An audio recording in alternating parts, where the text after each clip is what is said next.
Hi everybody, welcome back. I'm the Stratch Professor, and I just wanted to give you guys a really quick channel update specifically with Warhammer, and the big announcement is it's coming back. I want to do it. I'm going to get back into it, so I do apologize. I just had a really busy summer over the last couple of months, but I am going to get back in there. I've got some time coming up, and I do want to recommit to doing the Warhammer content. I have missed it. It has been fun. I will admit, like a lot of content creators, the sort of the initial flop of Warhammer 3, I thought it was okay for a while, but obviously it did have its problems, and just the way that management looked like they were going with it wasn't great. And we were hoping for something really good with Immortal Empires, and it looks like it is really good. So I do want to get back in there and get into it. So hopefully they're going to be able to turn it around, and yeah, it looks really good. So I'm going to talk specifically about kind of my plans here with coming into Immortal Empires, and then my thoughts on it so far, and what I intend to do in terms of coverage and just kind of moving forward with it. So thank you for you guys that are kind of sticking with me, that are going to be checking this out again. I do want to get back into it.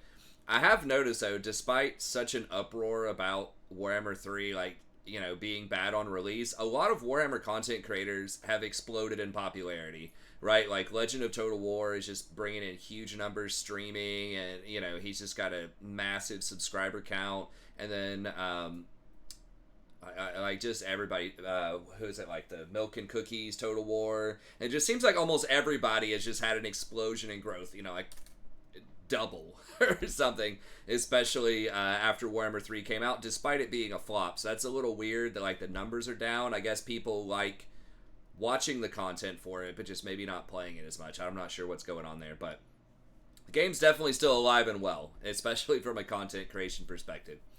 But anyways, okay. So first of all, I still do not have premier access to this. So the way that CA is handling their content creators is there's basically a two-tier system where I forgot exactly what they call it, but pretty much the bigwig people, the people that have, I don't know exactly what the number is, 50,000 or more subs, they get exclusive access for an extended period of time. So they basically make sure that like 90% of the views go over to those people whenever there's new content coming out.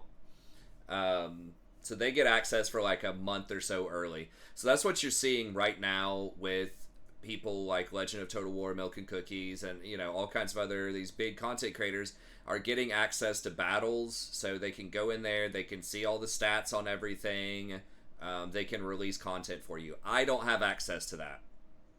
Okay, so those people are probably going to get, I don't know their exact timeline, but they're probably going to get access to campaigns within a week or so, and they're going to get to do all that stuff before I can do it. There's nothing I can do about that. I will probably, what they did last time was they gave all of them like a month or a month and a half of early access, and then I got like a week or something before it came out. So maybe I get a week again. I don't really know. I don't think I'm supposed to say whether I get anything or not, but since I got a little bit of early access last time, I'll get a little bit this time. And I don't know the exact timeline. They haven't told us either, but I would assume it's like maybe 2 weeks at the most, or a week. So whenever I get access to it, I will release the content as soon as I can, but I don't have an exact timeline. And even if I did somehow, I wouldn't be able to tell you guys what that is. But I will get some early access, but I will not get as much as Legend or the other people. Okay, so if I had that, I would give it to you, but I can't. So I will try to cover, once they start covering those factions, if some of them do like an overview of new mechanics for, Grombrindal or Volkmar or something like that, I will do a video that sort of pauses. I'll give the person credit, but it's going to have to be derivative. It's just going to be whatever they cover in their video. I'm just going to be able to comment on it. Kind of like what I did with Warhammer 3 when they all got the early release before I did. So I will still do that. I'll try to give you sort of my take on things, but I won't be able to make my own content until they give like my own non-derivative content, until they give me access, and I'm not sure when that's going to happen. I might do a final Warhammer 2 campaign. Like I'm thinking of doing it with something like the Beastmen before release, but because I did want to do the Beastmen before I kind of took this hiatus for a month, because I haven't done them in a while, and they are very interesting. I think they are one of the last reworked factions in Warhammer 2. But they're probably doing, cool adjustments for Warhammer 3 as well, and it just feels like if I do it now, that I'm going to miss out on some of the cool stuff that's coming in Warhammer 3. So it's almost like I don't want to do a campaign before the release of Warhammer 3 because it's going to change everything and it's going to make it more interesting, and then I feel like I can't repeat it. So in other words, it feels like if I want to do another campaign, I want to pick something that's like not getting changed a lot or is not interesting in some way. But then it's like, why do I want to do it? If it's not interesting. So it's kind of a weird space right now to do an additional campaign before all of these cool changes come about. So we'll see. I might do it anyways. Obviously, there's going to be a lot of other stuff I want to do too. So if I do a Beastman campaign, then I'll have like 10 other factions that I can eventually cycle back and do Beastmen sometime, 6 months again or something from now. But anyways, we'll see. Let me know what you guys think. Do you want me to try to squeeze in? I don't think I want to do a Warhammer 3 campaign before the changes come out, but a Warhammer 2, another Warhammer 2 campaign with an interesting faction like Beastmen or something like that could be in the cards. What do you think? Let me know in the comments. Now, once Immortal Empires comes out, I'll see if I can do 2 at the same time. To be honest, it's pretty bad timing. I'll definitely do 1, at least 1. I would like to try to keep up with 2 if I can, but my classes are starting around then. I'm gonna have to start one of my daughters is starting kindergarten, so now I have to drive one of them to kindergarten early in the morning, and to another part of town for the daycare. So it's like lots of driving. Got 4 classes I'm teaching. So there's a lot going on there. And then also that's when Wrath of the Lich King, the classic, is supposed to, like, the pre-patch is supposed to come out for that, which I'm playing on a fresh server, so I'm going to want to be leveling that. So in other words, there's another game that's probably going to be time-consuming coming out at the same time as a lot of real-life stuff that's going to be time-consuming, is kicking back into gear, and that's when they decide to release Mortal Empires. So we'll see. It's about the worst timing possible, but I will do at least 1 campaign. I'll try to do 2. Now, I will consider $3 an hour donation campaigns still. I'll keep the price there despite inflation. If you're interested in that, but email me first. Especially that $3 an hour is not what it used to be. My number 1 priority is going to be doing something fun that I really want to do. But, if I'm on the fence about something and you have an interest, then just let me know, and I'll do my best to make it happen. But, if it's like you want to do something that's completely different from what I'm wanting to do at this time, you have like some kind of very special request, I might want to do my stuff first when it comes out, because there definitely are some factions that I want to try out first. So in that case, I might have to put it on hold if you're still interested, and if not, that's cool too. But yeah, I just want to make sure that I'm doing the stuff that I want to do there, since my viewership is going to be so low anyways. And again, $3 an hour is very nice, and I do appreciate the gesture. But at the same time, I want to make sure it's fun, maximum fun for me when this comes out. So just email me, let me know what you have in mind, and I'll let you know if it's something that I think I'll be able to do. Or there might also be a queue. Maybe there's like 5 people that want to sponsor campaigns or something at the same time. Then I can let you know what that queue's looking like. Okay. And like I said, if you're interested in Wrath of the Lich King, I'm not going to do a ton of coverage for that. I might stream sort of my leveling just to talk with people while I'm leveling. The 5 people that'll come in there, we'll see. But I'll probably end up streaming the raids. I think we're probably only going to raid 1 or 2 nights a week for just like a couple hours, so it wouldn't be a lot of content with that. But if you have any interest, or you just want to come in and talk about Warhammer, I'm happy to do that too. Because there will be a decent amount of downtime while we're killing trash and all that kind of stuff in a raid. Obviously, in the middle of a fight, probably can't do it, but outside of that, I'm happy to talk with you whenever. So if you're interested, I'm assuming there probably aren't a lot of people that are interested in that. But if you are, just let me know. It's something that I'm just doing personally for fun. It's a couple of friends from the channel that are doing it, and I never got to play it back in the day. So that's there if you care. And then I'm still going to be doing League of Legends every night, starting around 10 p.m. Eastern Standard Time, usually going until about 2 a.m. Eastern Standard Time. And if you want to come in and talk about Warhammer while that's going on, you can. I had thought about streaming some Warhammer during the day, and that would have been really nice. I know that, again, some streamers, especially like Total War, getting like really big numbers by streaming Warhammer.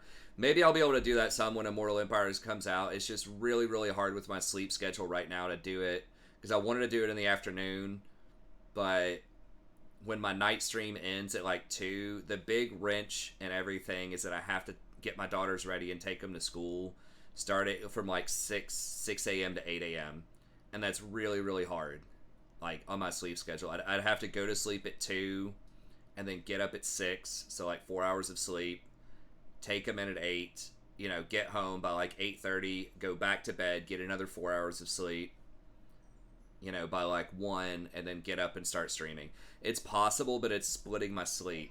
So, I don't know. So what I've been doing lately is just staying up at night, creating other types of content, reading, working out a little bit more, doing that type of stuff, and then I just take them in, and then I just go to sleep from like 8 to like 5 or something, and then they get home, and I play with them, we eat dinner, all that kind of stuff in the evenings. So basically I don't have afternoons.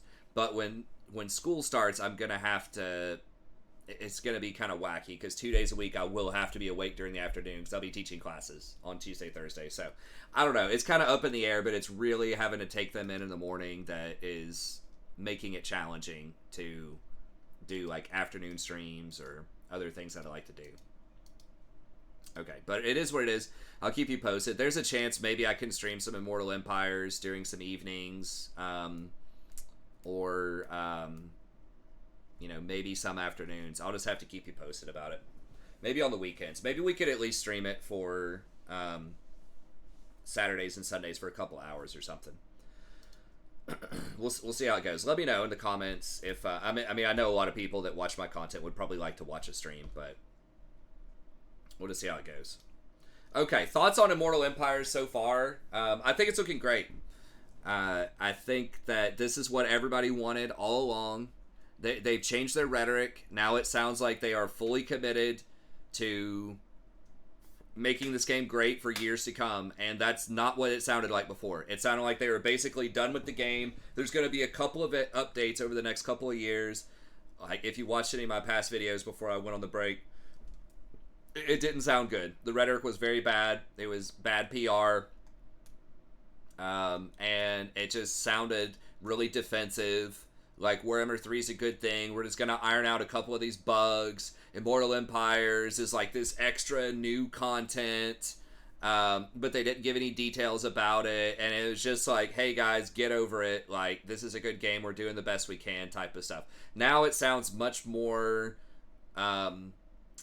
focused on the players, less sort of defensive, and just it just sounds like they're going to offer a much better experience, and they're giving a lot more details about what they've been working on, and they are doing a lot more changes than it seemed like, and it would have been cool if they would have expressed that earlier, because then people would understand why it's taking a little bit longer. I still think, there's really no excuse for not having it ready closer to launch when they've had 5 years to do it. Like, I get it, there's technological difficulties, blah blah blah, but it is what it is. The past is the past. It looks like they are finally moving in the right direction, both rhetorically, the way they're talking to their players, what seems like their emphasis is, in addition to a lot of the new systems actually looking like they're going to be really fun, like they're really smart in terms of balance, in terms of gameplay. It's looking like it's all good. So I really, really like how they're moving. I've heard they've gone to a different team. Like, the people who made Warhammer 3 and released it initially, it was a different creative team. And this is the people, like this team here that's doing the continuing with the DLC and stuff, were the people that managed Warhammer 2, which I think was managed very well. So you can just kind of feel that or at least I can in the rhetoric. This is just a really good, feels like a really good team. Okay, so yeah, I wish they'd done it earlier, but it feels like they're moving in the right direction with a lot of things, both, again, in their outlook, in their philosophy, in their rhetoric, as well as the specifics of the gameplay that they're releasing. Okay, I really love, and this is something that I wasn't really expecting, and I don't think a lot of people were expecting, that they are showing a lot of love to older content, and this is something I said that they should have been doing all along, because if you have a good pipeline into Immortal Empires, that's how you make all your money. I'm almost certain. Like, it's not just selling Warhammer 3, it's being able to sell people your Warhammer 1 package, your Warhammer 2 DLC. All of that is where you want to be, and you need Immortal Empires for that, first of all, which was my critique of why the hell don't you have Immortal Empires ready on near launch, because that's your big moneymaker. That's what everyone wants to play, and it gets people to buy all of your legacy content, and that's how you monetize this game, is with your legacy content, right? It's not just selling them $50 or $60 or whatever for Warhammer 3. It's selling them the $100+ of DLC and legacy content also. That's where you really make the money.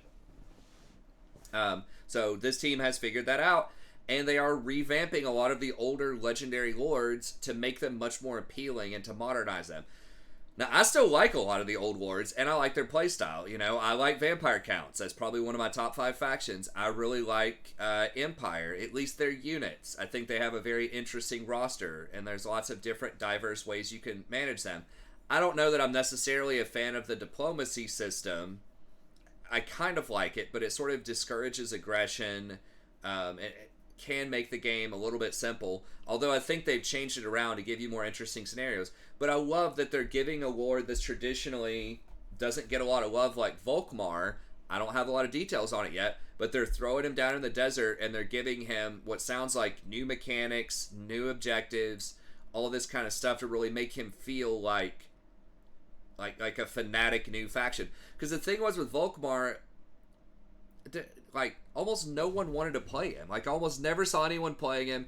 It didn't really feel like the faction was designed well for his playstyle, right? Like, you could get those zealot guys, and yeah, they can frontline for you, and they're interesting, but it's like, are they really that much better than your greatswords, right? Are they really, like, much more cost efficient than your swordsmen, even with certain upgrades and stuff? It's like, sort of, but then there weren't any, like, many higher tier units, right? Like, yeah, you've got, like, witch hunters, but it just didn't feel that thematic. It's like, okay, you get some zealots, but that doesn't really affect, your demigriffs late game, or your great swords, or, your Hellstorm rocket batteries, or anything. Like, all of your cool units seemed very divorced from this early game unit. So it's like, yeah, you get early game buffs. Yeah, maybe you can snowball a little bit more with Volkmar, but at the end of the day, he's still playing like normal Empire.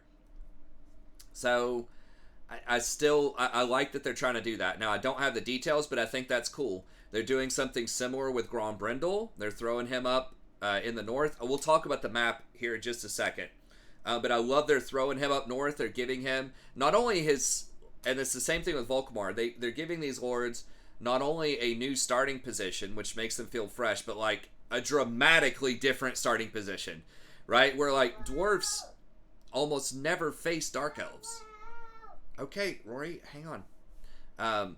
Dwarfs almost never face dark elves, right? Historically, even in Warhammer 2, like on Mortal Empires, they're so far away, you're just not going to encounter dark elves.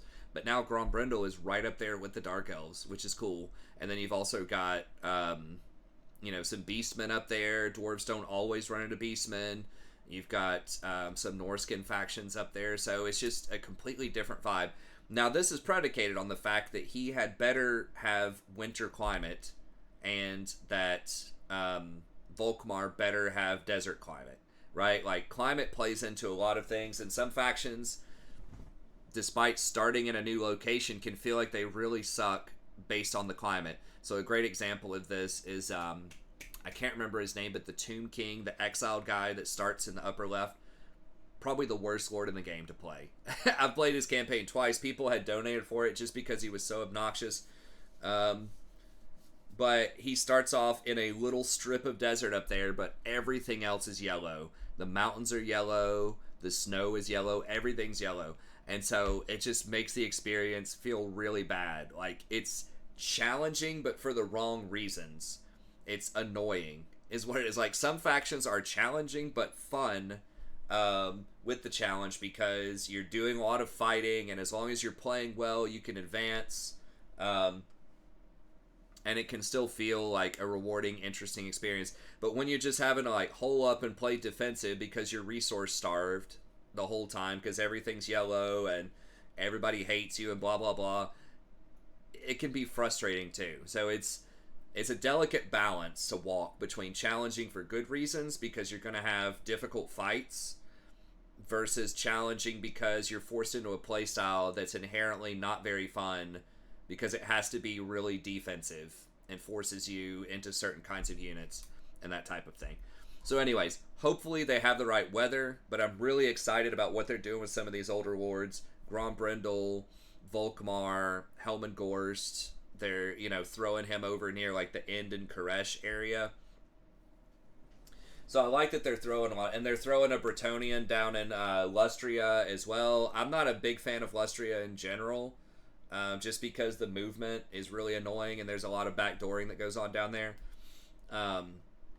But I like what they're doing, and they're not only moving them to these locations, but like I said, they are giving them presumably new objectives.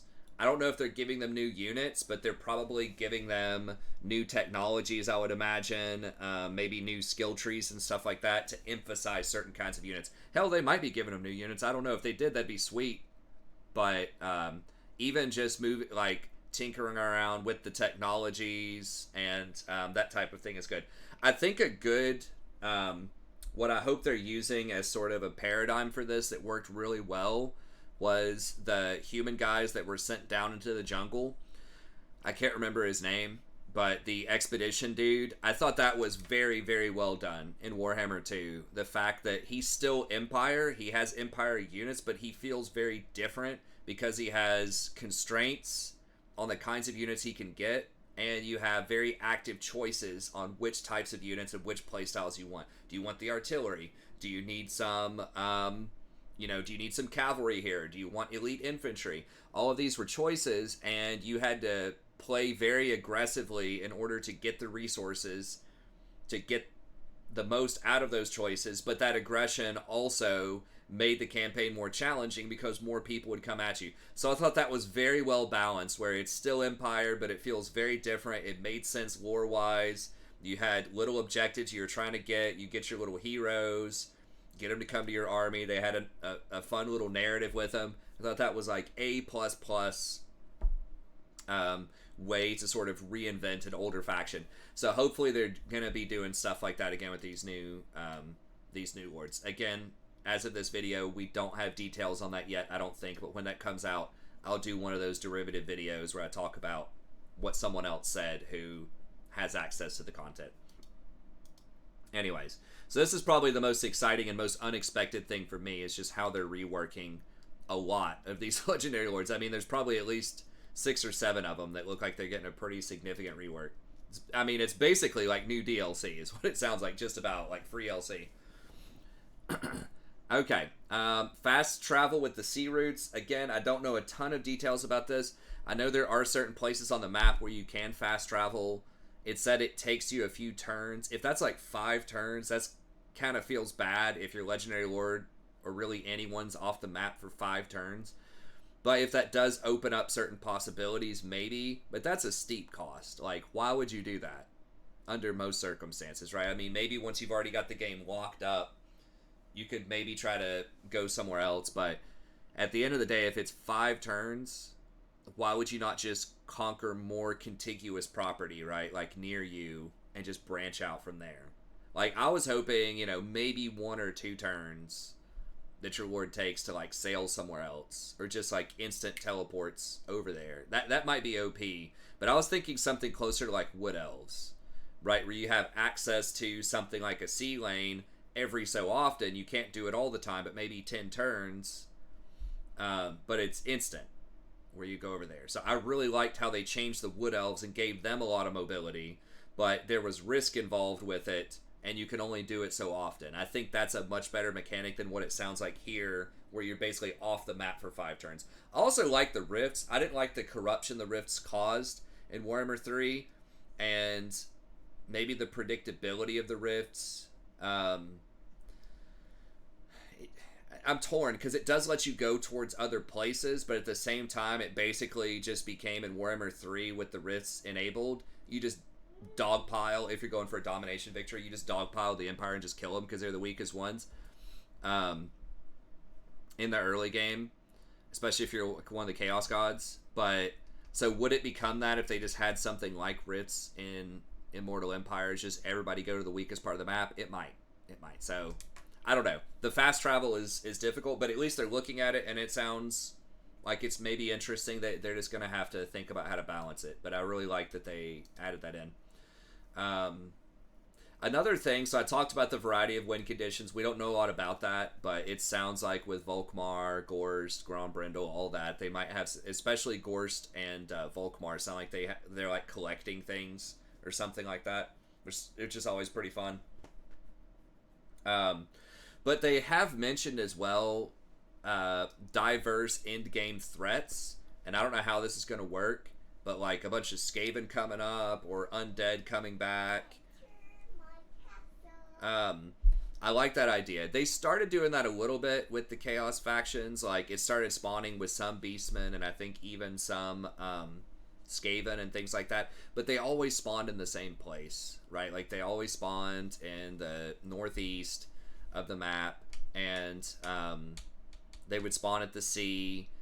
But it was just like that mattered for some factions. You know what I mean? Like, if you were right next to the northeast, yes, it matters. But if you were, like, down in the jungle, who cares? You know, if you're down in Lustria, it didn't really affect you.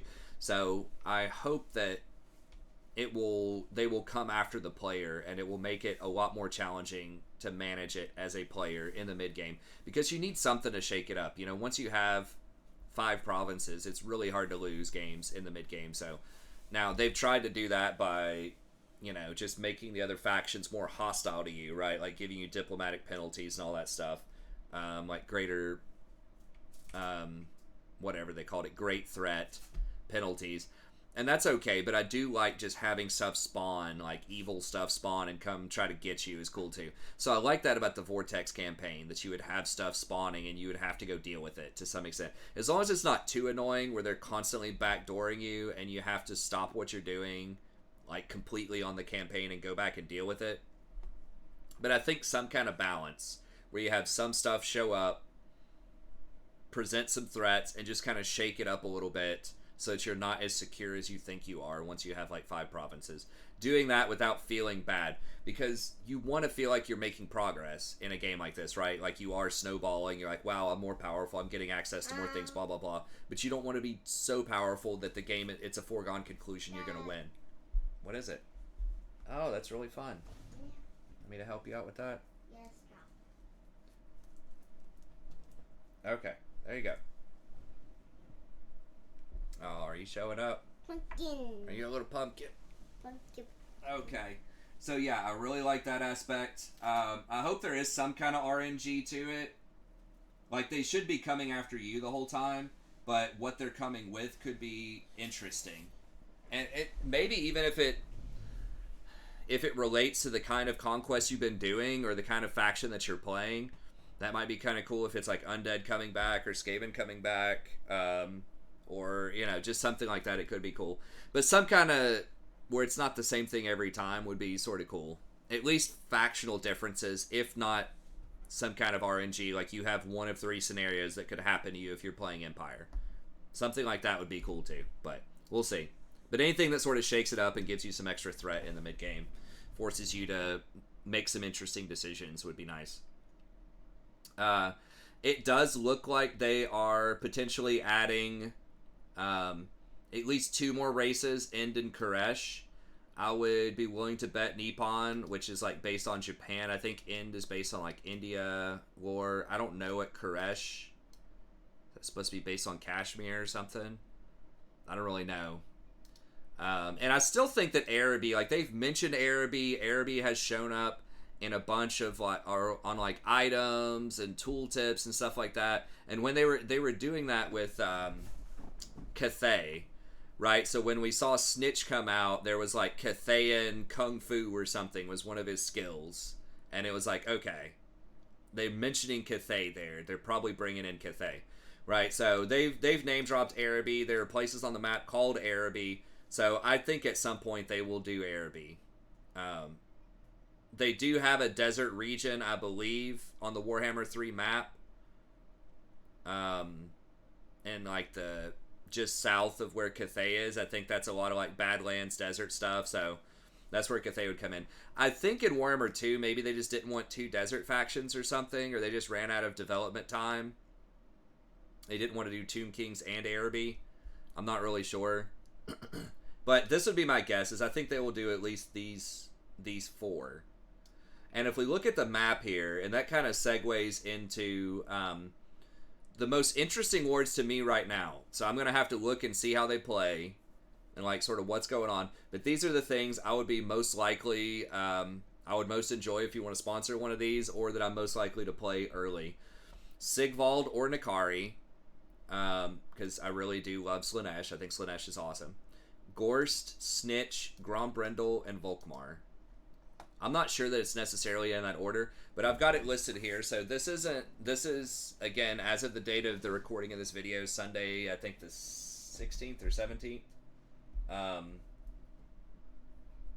can't remember which day it is.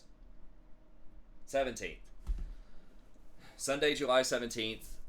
This is what it's looking like. So I really like that Slaanesh is starting over here against the High Elves.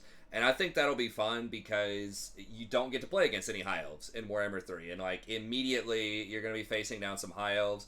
So I think that's pretty fun. And just trying to take over Ulthuan, I think lore-wise that's pretty cool. You can get the Sword of Cain up there, which would be kind of interesting to potentially play around with. You can go over, and you just have other options. You do have some sea, like, there that's kind of annoying, but you can pop over into Bretonnia and start going after the Old World factions if you want. You can pop over, and start fighting the Dark Elves if you want to do that. So I think you have a lot of different strategic options. And just fighting on Ulthuan, I would imagine there should be several sort of landmark buildings that might give you some really cool benefits. If you take over Ulthuan. And there is a little bit of diversity on Ulthuan as well, right? Like, yeah, it's a lot of High Elves. You do have some Dark Elves in Nagaroth right here. I think there might be some Greenskins over here. I think they get kind of beat up early on. So it's mostly High Elves. But I think that's personally kind of an interesting spot. I'm trying to remember this faction. This is the Chaos starting ones. I know this is the ogre guy. Let me scroll down and see. Be'lakor. Oh, Be'lakor counts as undivided. Okay, well that would actually be pretty interesting too. I'd like to see what Be'lakor, what they're doing with him. I mean, obviously Chaos is getting a massive rework. The one that I think could be maybe most interesting would be Sigvald. Now, if I do Slaanesh, I probably won't do Sigvald because I think that Sigvald is going to have the seduction mechanic as well. And I think he's going to have a lot of Slaanesh units, and maybe his theme will be Slaanesh-like. I believe I've heard you can play him as a Slaanesh faction. So you can either play him as Chaos Undivided or Slaanesh faction. Now, that's a really cool new mechanic that they're doing with some of these the Chaos people, is that they can either be like undivided, or they can be a legendary lord. Now, hopefully, they're not gonna like short the demons on legendary lords and just say, oh, well, these undivided ones can also be legendary. But I think that some crossover could be interesting between them. But we'll see how it plays out. But I do like that you can play the same legendary lord. Presumably, he will have similar bonuses, but then he's would have access to different units. So trying to balance one legendary lord, across 2 separate factions could be interesting. Yes, I mean all of the Chaos ones honestly look pretty cool. We're just gonna have to see how it works. But the Bellicor one, I think he's closer to like a Demon Undivided or like the other nameless demon guy over here. But that start position is kind of interesting as well. You are sort of isolated, but you can get down into Corone, or you can just go start destroying all the Norskins. I still think Slaanesh is probably like that start position, and the fact that it's Nakari, and I love Nakari. He's one of my favorite. I just really like all of his voice lines. He's just so funny, so scandalous. He probably has my favorite sort of voice lines in the game. So he's interesting. Gorst, they have put over here. They've made him his own separate factions. I love Vampire Counts. If you ever watch the channel, you know that's one of my top 5, probably top 3 favorite factions. I just love the Vampire Counts. They're really fun. I like sort of that gothic vampire vibe in general. Now, they did put Manfred down here. Now, I don't know if he's going to get a special mission to collect dark artifacts or something sort of similar. Maybe he is going against Volkmar, and they're both looking for these ancient artifacts. That would be kind of cool. Sort of like, and I'm assuming they're going to try to, maybe Henry's trying to do this too, but that temple that's down there, that Black Temple or whatever, maybe it'll be a race for trying to acquire that, kind of like what you have going on with Eight Peaks between like the is it 2 different Skaven factions and the Dwarf. I really like that idea of people trying to capture and hold a certain geography to get bonuses, and they're fighting against other factions to do that. There aren't that many of that type of thing going on, so maybe they'll do that with that temple down there. That would be pretty fun. If that's the case, you know, maybe Manfred. But I'm kind of interested in what Gorst is doing over here. We don't know everyone else that he's going to be facing. But just coming into this new property, and especially, like, this is where End and Koresh, I'm assuming, are going to be. Nippon might be over here. Something like that, like the Japan proxy one. I'm not really sure. And, of course, this is really, like, weird why all of this is open, too. Like, you have to think, okay, they're going to be adding some more stuff up here at some point. But yeah, this sounds, this looks pretty interesting. So don't know a ton about that, but I do love Vampire Counts. One of them, if they have cool mechanics, would be cool. Snitch, I mean, I just really like Skaven in general. That's my #1 faction of all time. And they're starting off in this new sort of location up here. Again, fighting against threats they don't usually fight against, Cathay, because Cathay hasn't existed before. So that would be kind of fun. Then you have kind of these Dark Elves coming into that as well.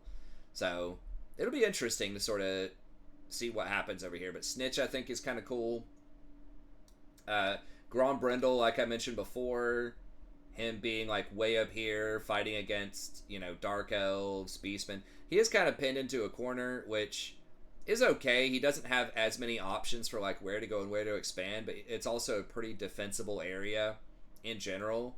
So we'll see. If he doesn't have ice climate, that will be really obnoxious and annoying. But if he does, that'll be cool. And then Volkmar, I mentioned him before. A couple of other ones look interesting. I mean, Tzeentch down here could be kind of cool, trying to take over some of this stuff. Maybe Tzeentch wants to grab that temple too. Else is kind of out of position. The ogres down here could be pretty fun. A lot of different types of armies you could fight with the ogres, and the ogres are pretty cool. Like, they're a little on the OP side, but they'd be fun. Now they moved Tretch over here, so if they kind of rework Tretch, I don't know if they will or not, but if he has like some cool mechanics, like having him over here could be an interesting change. Skarsnik as well, if they show Skarsnik a little love, this looks a lot less insane, and like you might actually be able to play him early on, because that was like, I think that was the hardest campaign to play on Legendary without cheesing. So starting him off. Now I thought they were going to put one of the dwarves here, but it looks like he gets access to that really powerful mine, the Lodestone Mine or whatever it is. At least he's in that area, so that could be kind of cool. And then of course Grimgor is up here. I don't know if they're doing anything special with him, but that's kind of a fun, different look. He's going to be fighting Kolic early on. So yeah, I think there are a lot of different factions that look like they could be pretty fun, and just sort of seeing where we go with those. The Beastman, the one that I wanted to try to play was the one with the Chaos Spawns, and he's put right there, so that could be kind of cool. So yeah, I'm looking forward to it. Lots and lots of interesting start positions, new mechanics for a lot of these basically new factions, or not new factions, but like new sub factions with some of these reworks of these legendary lords. Looks pretty cool. But anyways, that's gonna be it. Thank you very much. Hope you enjoyed it. Let me know what you think in the comments. Stay tuned. More content coming soon, and I'll see you next time. Have a good day.